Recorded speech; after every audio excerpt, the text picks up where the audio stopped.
So ayan, nakapamili na naman tayo ng paunti-unti. Ganito talaga pag maliit ang ating kapital ay rolling-rolling lang. Kung ano ang kulang sa tindahan, yun po lang ang ating bibilhin. Humayin doon naman tayong sabon. Mostly sabon talaga ang kailangan sa isang tindahan. Pasensya na kayo sa aking salita dahil yung ngipin ko ay inalis ko. So yan, nakapamili tayo ng juice. Kasi ito patok din sa atin dahil yung mga bata pumapasok sa school, bumibili.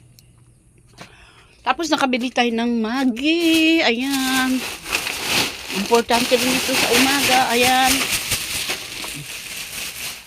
Piniflex ko lang sa inyo. Nakabili tayo ng dilata na pagkadami-daming dilata. Ayan. So ayan. Namili po ako kanina. Ayan po. So ayusin na naman natin to. So ito lang ang problema sa maliit na kapital. Kung ano po ang kulang, yun po ang ating bibilhin sa ating tindahan. Kung ano lang po yung mga kulang, yung mayroon okay lang next time naman. Kasi ganun po ang ginagawa ko eh. Rinurolling ko talaga ang pera. Ayan, kulang na tayo ng mga downy. So hindi po tayo nakabili ng downy dahil hindi po umabot ang ating budget. So ang nabili po natin is sabon. Yan, sabon. Milo, mayroon din. Halo-halo na. Yan, dilata. Dahil yan po ang mga importante. So, yun lang. Thank you for watching po, mga kamamsi at mga kasari.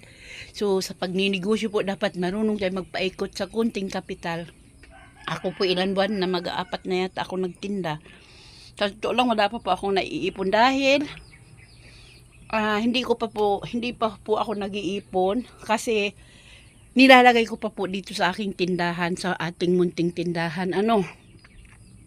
So, ang ginagawa ko po, gumagawa ko ng ice water, ice, pangdagdag kita na rin yun. So, yan lang po ang ating update for today sa ating munting tindahan.